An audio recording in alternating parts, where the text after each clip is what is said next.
Sir, TVK நிர்வாகி Zulpikar நேற்று வந்துட்டு தலைவர் மேதகு அவர்களை அவதூறு பரப்புற விதமாக பேசி அதை பதிவிட்டிருக்காரு. அதை பற்றி உங்களோட கருத்து சார்? பெரியாரை விமர்சிச்சா நான் பெரியாரை பற்றி நான் பாசிட்டிவ் சொல்ல மாட்டேன், பிரபாகரனை தூக்குவேன் அப்படின்னா உங்கள் கட்சியின் நிலைப்பாடு உங்களுக்கு தெரியலன்னு அர்த்தம். இந்த திமுக சில உதிரிகள் இருக்காங்க, அவங்கள மாதிரி இருக்குது. அவங்களாம் தனிமனித தாக்குதல்லாம் பண்ணுவாங்க. பிரபாகரன் படத்தை போட்டு ரொம்ப அவதூறாக பேசுறது, அசிங்கமாக பேசுறது, உலகத்தோட என்ன சம்மந்தம் பேசுறதெல்லாம் பண்ணுவாங்க. அந்த குறிப்பிட்ட அந்த காத்தாங்குளம் சம்பவம் அப்படிங்கிறது வந்து தமிழ்நாட்டை சலிக்க அதை வந்து விளக்கம் கொடுத்து எக்ஸ்பிளனேஷன் கொடுத்து அதை முடிச்சுட்டாங்க. எதுக்காக சம்பவம் நடந்துச்சு, அதுக்கு தலைவர் என்ன பதில் சொன்னாங்க, என்ன பதில் சொல்லியிருக்கிறாங்கிறது பேசியாச்சு. ஆனால் அந்த சம்பவத்தை முன்விட்டு ஒருமையில் மாதிரி பேசுறதுங்கிறது வந்து அப்போ நீங்கள் எப்படி வந்து தமிழ் தேசியமும் திராவிடமும் எனது கண்கள் நீங்கள் வந்து பேசுவீங்க? அப்புறம் நீங்கள் எப்படி வந்து மாவீரர் நாளைக்கு வந்து பதிவு போட்டீங்க, மாவீரர் போட்டுறதும் மாவீரர் போட்டுறதுன்னு பேசுறீங்க, எதுக்கு போட்டீங்க? அந்த பிடிப்பு இல்லாமல் அவன் வந்து தத்தளிச்சுக்கிட்டு இருக்கான். அவனுக்கு ஒரு பிடிமானமே கிடையாது. தாவேக்கா தொடர்களுக்கு ஒரு பிடிமானமே இல்லை. எந்த பிடிமானத்தில் நிற்பான்? அப்படி இல்லைன்னா கீழே இப்படி தான் வந்து ஆடும். ஒரு கட்டடத்துக்கு பேஸ்மெண்ட் ரொம்ப ஸ்ட்ராங்காக இருக்கும், பேஸ்மெண்ட் இல்லைன்னா இப்படி தான் அப்படி வீக்காக ஆடும்.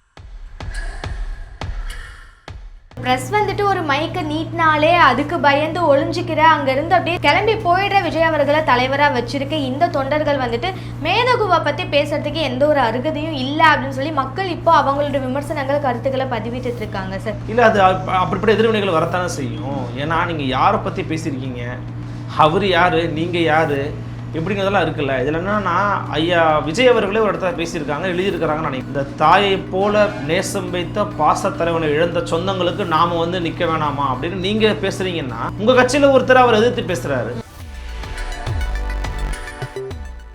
சரி, உங்களுக்கு அரசியல் தெரியுமா அப்படின்ட்டு பார்த்தா அதுவே பெரிய கொஸ்டின் மார்க்கு தான். அட்லீஸ்ட் உலக வரலாறாவது தெரிஞ்சிருக்காங்க அப்படின்ட்டு பார்த்தா அதுவும் கிடையாது.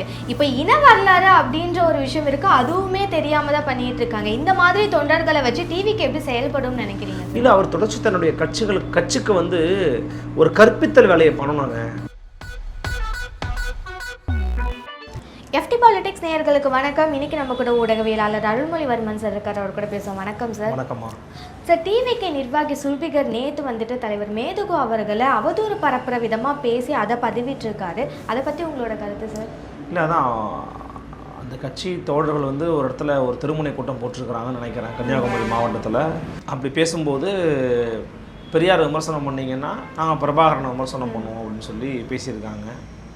பெரியாரை விமர்சனம் பண்ணுறதுனா வந்து நீங்கள் என்ன சொல்லணும்னா நெகட்டிவாக பெரியாரை பற்றி சீமான் பேசுகிறாருங்க, நாங்கள் பெரியாரை பற்றி பாசிட்டிவாக பேசுகிறோம், பெரியார் வந்து சமூக நீதிக்காக, இடஒதுக்கீடுக்காக, பெண் விடுதலைக்காக, சாதி ஒழிப்புக்காக போராடினாருன்னு நீங்கள் பேசணும். அதுதான் வந்து ஒரு கவுண்டர் அட்டாக்காக இருக்கும். அல்லது திராவிட கோஷ்டிகள், திராவிட இயக்க தொடர்கள் பண்ணுற மாதிரி தனி மனித தாக்குதல் விஜய் சீமான் நடத்துகிறத நீங்கள் பண்ணியிருக்கணும். அதாவது உங்களோட ரியாக்ஷன்ஸ் வந்து இப்படி தான் பொதுவாக பண்ணுறாங்க, எல்லாருமே அப்படி பண்ணுறாங்க. பட் நீங்கள் என்ன பண்ணுறீங்கன்னா எதிர்த்தாக்குதலாக வந்து பார்த்தீங்கன்னா மேதகுவே பிரபாகரன் அவருடைய மீதான விமர்சனத்தை நீங்கள் முன்வைக்கிறீங்க. அதுவும் பார்த்தீங்கன்னா அது வந்து விமர்சனம் இல்லாமல் அது அவதூறாக வந்து மாறி இருக்கிறது. முதல்ல அந்த குறிப்பிட்ட அந்த காத்தாங்குளம் சம்பவம் அப்படிங்கிறது வந்து பல முறை தமிழ்நாட்டை சலிக்க அதை வந்து விளக்கம் கொடுத்து எக்ஸ்பிளனேஷன் கொடுத்து அதை முடிச்சுட்டாங்க. எதுக்காக சம்பவம் நடந்துச்சு, அதுக்கு தலைவர் என்ன பதில் சொன்னாங்க, பதில் சொல்லியிருக்கிறாங்கிறது பேசியாச்சு. ஆனால் அந்த சம்பவத்தை முன்விட்டு ஒருமையில் மாதிரி பேசுறதுங்கிறது வந்து அப்போ நீங்கள் எப்படி வந்து தமிழ் தேசியமும் திராவிடமும் எனது கண்கள் நீங்கள் வந்து பேசுவீங்க? அப்புறம் நீங்கள் எப்படி வந்து மாவீரர் நாளைக்கு வந்து பதிவு போட்டீங்க, மாவீரர் போட்டுறதும் மாவீரர் போட்டுறதுன்னு பேசுகிறீங்க, எதுக்கு போட்டீங்க? பட் அஃப்கோர்ஸ் இது ஒரு கடைநிலையில் இருக்கிற ஒரு பேசிட்டாரு அப்படின்னு கடந்து போக முடியல. ஏன்னா அது யாரை பற்றி பேசினாருங்கிறது ஒரு விஷயம். அட் சேம் டைம் வந்து பார்த்தீங்கன்னா நடவடிக்கை எடுத்துருக்குறாங்கன்னு நான் கேள்விப்பட்டேன். அது வரைக்கும் மனமார்ந்த நன்றிகள் அப்படின்னு சொல்லலாம். ஏன்னா அதை அட்ரஸ் பண்ணுற இடத்துல இருக்கிறாங்க அப்படின்னு பார்க்கலாம். அதில் என்னென்ன கணக்கு இருக்குன்னு நமக்கு தெரியல. பட் ஆனால் அப்படி பேசக்கூடிய அளவுக்கு அங்கே வந்து ஒரு நபர் இருக்காங்க. பெரியாரை விமர்சிச்சா நான் பெரியாரை பற்றி நான் பாசிட்டிவ் சொல்ல மாட்டேன், பிரபாகரனை தூக்குவேன் அப்படின்னா உங்கள் கட்சியின் நிலைப்பாடு உங்களுக்கு தெரியலன்னு அர்த்தம். இது எதை விளக்குகிறது? அந்த கட்சியின் தலைவர் அறிவித்த கொள்கைகள் என்னென்ன அப்படிங்கிறது அந்த கட்சியினுடைய தொண்டருக்கு தெரியலன்னு அர்த்தம். தெரிஞ்சுதான் நீங்கள் இப்படி பேசுவீங்களா? பெரியாரை பேசினா திருப்பி பெரியாரை பற்றி பாசிட்டிவாக பேசு. எங்கள் தலைவர் தந்தை பெரியாரை பற்றி அவதூறு பரப்பக்கூடிய நாம் தமிழர் கட்சிக்கு கண்டனங்கள் அப்படின்னு பேசு, அது தப்பு இல்லை. அது உங்கள் கருத்து சுதந்திரம், நீங்கள் பேசலாம். நீ பெரியாரை பேசலாம், நான் பிரபாகரனை பேசுவேன் அப்படிங்கிறது வந்து இந்த திமுக சில உதிரிகள் இருக்காங்க, அவங்கள மாதிரி இருக்குது. அவங்களாம் தனிமனித தாக்குதல்லாம் பண்ணுவாங்க. பிரபாகரன் படத்தை போட்டு ரொம்ப அவதூறாக பேசுகிறது, அசிங்கமாக பேசுகிறது, உலகத்தோட என்ன சம்மந்தம்னு பேசுகிறதெல்லாம் பண்ணுவாங்க. அப்போது அது வந்து ரொம்ப பிழையானது, தவறானது. அதை வந்து ஒரு தாவேகா தொண்டர் ஒரு நிர்வாகி பண்ணுறாருங்கிறது வந்து ரொம்ப ஆச்சரியமாக இருக்குது, அதிர்ச்சியாக இருக்குது. But okay, at the end of the day அதை கண்டிச்சிருக்கிறாங்க, அதுவும் 2 days கழிச்சு கண்டிச்சிருக்கிறாங்கன்னும் போது ஃபைன், பார்க்கலாம். அது ஒரு தப்பு நடந்திருக்கு, சரி பண்ணியிருக்கிறாங்கன்னு எடுத்துக்கலாம். சார், இப்படி பெரியாரை விமர்சித்தா நான் கண்டிப்பாக மேதகுவை விமர்சனம் செய்வேன் அப்படின்ற ஒரு போக்கு இருக்குல்ல சார், இதை எப்படி எடுத்துக்க சார்? ஏன்னா இப்போ நீங்களே தெளிவாக சொன்னீங்க, அவரை பற்றி இது பாசிட்டிவாக பேசுகிறப்போ அதை பற்றி பேசாமல் இப்படி ஸ்ட்ரெயிட்டாக வந்துட்டு மேதகுவை வந்துட்டு தாக்குறாங்க, பேசுகிறாங்க அப்படின்ற ஒரு போக்கு இருக்குல்ல சார், அது எந்த அளவுக்கு இருக்குது இவங்களுக்கு? இல்லை, அது நமக்கு, ஏன்னா இவங்களுக்கு பேசுகிறதே கிடையாது. இவங்களுக்கு எது தெரியும்னு நமக்கு தெரியாது முதல்ல. அதில் ஏதோ ஒருத்தர் அவர் ஒரு இஸ்லாமிய தோழராக இருக்கலாம், அவர் ஏதோ ஒரு பாதிக்கப்பட்டிருக்கிறாரு, அவருக்கு மேபி அந்த இன்சிடெண்ட் மேபி அவருக்கு தவறாக வந்து கற்பிக்கப்பட்டிருக்கலாம், அதன் காரணமாக அவர் அதை பேசியிருக்கலாம். அதான் சொல்கிறேனே, அந்த போக்கு, அந்த தோரணைங்கிறது வந்து பார்த்திங்கன்னா, அவங்க தமிழ் தேசிய பாதையிலலாம் நாங்கள் கிடையாது, எங்களுக்கு வந்து என்ன பாதைங்கிறது நாங்கள் தெளிவாக இருக்கிறோன்ற மாதிரி அவங்க ஒரு ஃப்ளோவில் இருக்கிறாங்க. இன்னொன்று, உங்களுக்கு ஏதாவது ஒரு கொள்கை தெளிவில் இதில் தான் நாங்கள் நிற்கிறோன்னு ஒரு தலைவர் சொன்னால் தானே அவங்க பிடிப்போட நிற்பாங்க. அந்த பிடிப்பு இல்லாமல் அவன் வந்து தத்தளிச்சுக்கிட்டு இருக்கான். அவனுக்கு ஒரு பிடிமானமே கிடையாது. தாவேகா தொடர்களுக்கு ஒரு பிடிமானமே இல்லை. எந்த பிடிமானத்தில் நிற்பான்? இப்போ திமுகவா திராவிட பிடிமானம், நாம் தமிழர் கட்சியா தமிழ் தேசிய பிடிமானம், புரியுதுங்களா உங்களுக்கு? அதிமுகவா எம்ஜிஆர் ஜெயலலிதாங்கிற பிடிமானம், தனிமனித துதிபாடலாம் அந்த கட்சியை வளருது. பாமகவா அது ஒரு பிடிமானம், சாதிய பிடிமானம், விடுதலை சிறுத்தைகளா தமிழ் தேசிய பிடிமானம், ஒரு பிடிமானத்தோட கட்சியை வளர்க்குறாங்க. உங்களுக்கு என்ன பிடிமானம் இருக்குது? இல்லை. அப்படி இல்லைன்னா கீழே இப்படி தான் வந்து தரலான்னு ஆடும். ஒரு கட்டடத்துக்கு பேஸ்மெண்ட் ரொம்ப ஸ்ட்ராங்காக இருக்கணும், பேஸ்மெண்ட்லனா இப்படி தான் அப்படி வீக்காக ஆடும். நீங்கள் கேட்குறது கேள்விக்கு எங்கிட்ட என்ன பதில் இருக்குன்னா, இது எப்படி புரிஞ்சுக்கிறது? தப்பாக தான் புரிஞ்சுக்க வேண்டியதாக இருக்குது. அவங்க இப்படி இருக்கிறாங்க, ரொம்ப தவறாக இருக்கிறாங்க, புரிதல் இல்லாமல் இருக்கிறாங்க. அவங்க கொள்கை தலைவர் கொள்கை விளக்க பொதுக்கூட்டம் போடணும், கொள்கை விளக்க திருமுனை பொதுக்கூட்டம் போடணும், ஒரு கருத்தரங்கம் போடணும், ஒரு மாநாடு போடணும், ஈரோடுக்கு வர வேண்டியது, பேச வேண்டியது, அப்புறம் 2 weeks 3 weeks leave, holiday guys பார்ப்போம், ஹாவ் அ என்ஜாய்ஃபுல் ஹாலிடேஸ் அப்படின்னு போகிறது. இதெல்லாம் இருந்தீங்கன்னா அப்படி தான் இருக்கும். இப்படி தான் யாராவது பேசிக்கிட்டு இருப்பாங்க. சார், ப்ரெஸ் வந்துட்டு ஒரு மைக்கை நீட்டினாலே அதுக்கு பயந்து ஒளிஞ்சிக்கிற, அங்கேருந்து அப்படியே கிளம்பி போயிடுற விஜய் அவர்களை தலைவராக வச்சிருக்க இந்த தொண்டர்கள் வந்துட்டு மேதகுவை பற்றி பேசுறதுக்கு எந்த ஒரு அருகதையும் இல்லை அப்படின்னு சொல்லி மக்கள் இப்போ அவங்களோட விமர்சனங்கள், கருத்துக்களை பதிவிட்டு இருக்காங்க சார். இதை எப்படி பார்க்குறீங்க சார்? இல்லை, அது அப்படிப்பட்ட எதிர்வினைகள் வரத்தானே செய்யும். ஏன்னா நீங்கள் யாரை பற்றி பேசியிருக்கீங்க, அவர் யார், நீங்கள் யார், எப்படிங்கிறதெல்லாம் இருக்குல்ல. இதில் என்னன்னா, ஐயா விஜய் அவர்களே ஒரு இடத்துல பேசியிருக்காங்க, எழுதியிருக்கிறாங்கன்னு நினைக்கிறேன். இந்த தாயை போல நேசம் வைத்த பாசத்தலைவனை இழந்த சொந்தங்களுக்கு நாம் வந்து நிற்க வேணாமா அப்படின்னு நீங்கள் பேசுகிறீங்கன்னா, உங்கள் கட்சியில் ஒருத்தர் அவர் எதிர்த்து பேசுகிறாரு, அவர் விமர்சனம். நான் இன்னொன்று சொல்கிறேன், இந்த உலகத்தில் யார் ஒரு விமர்சனத்துக்கு அப்பாற்பட்டவர்கள் அல்ல. அவதூறு பண்ணக்கூடாது, தனிமனித தாக்குதல் பண்ணக்கூடாது, அவதூறு பண்ணக்கூடாது. அதை பண்ணுறாங்கன்னும் போது கேள்வி கேட்குறாங்க. இப்போ நாம் தமிழர் கட்சிக்காரங்க நிறைய பேர் எதிர்த்து பேசிட்டு இருந்தாங்க, எடுத்து போட்டிருந்தாங்க. ஸோ நான் அப்படி தான் பார்க்குறேன். அது அங்கே தான் போய் நிற்கும். அந்த விமர்சனத்துக்கு நீங்கள் இடம் கொடுத்துட்டீங்க, அதில் எதிர்கொண்டு தானே ஆகணும், வேறு வழி கிடையாதுல்ல. சரி, உங்களுக்கு அரசியல் தெரியுமா அப்படின்ட்டு பார்த்தா அதுவே பெரிய கொஷின் மார்க்கு தான். அட்லீஸ்ட் உலக வரலாறாவது தெரிஞ்சிருக்காங்க அப்படின்ட்டு பார்த்தா அதுவும் கிடையாது. இப்போ இன வரலாறு அப்படின்ற ஒரு விஷயம் இருக்குது, அதுவுமே தெரியாமல் தான் பண்ணிட்டு இருக்காங்க. இந்த மாதிரி தொண்டர்களை வச்சு டிவிக்கு எப்படி செயல்படும் நினைக்கிறீங்க? இல்லை, அவர் தொடர்ச்சி தன்னுடைய கட்சிக்கு வந்து ஒரு கற்பித்தல் வேலையை பண்ணணுங்க.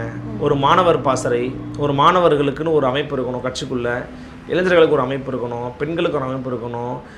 இந்த மாதிரி தனித்தனி அமைப்புகளை வச்சு அந்த அமைப்புகளுக்கு ஊடாக கருத்தரங்குகளை போடணும், கலந்துரையாடல் நடத்தணும், மாணவர்கள் இடையில் வந்து போட்டி நடத்தணும், வெளியில் இருக்கக்கூடிய அவுட் சைடில் இருக்க ஸ்பீக்கர்ஸ் இருக்காங்களே அவங்களோட வச்சு பேச வைக்கணும்.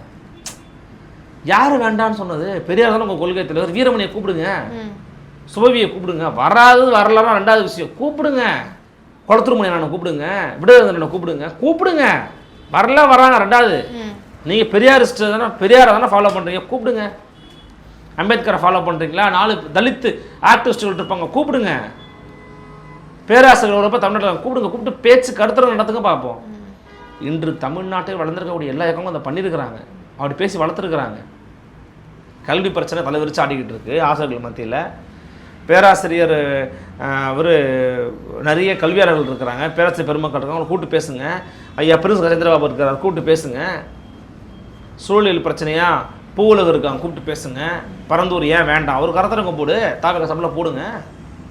யாருங்க என்ன கேட்டா வரப்படணும்னு சொல்லிட்டாங்களா அவங்க? ஊழல் எதிர்க்கணுமா, அறப்பூர் ஜெயராமன் தோழரை போட்டு பேசுங்க, கருத்தரங்க நிறுத்துங்க.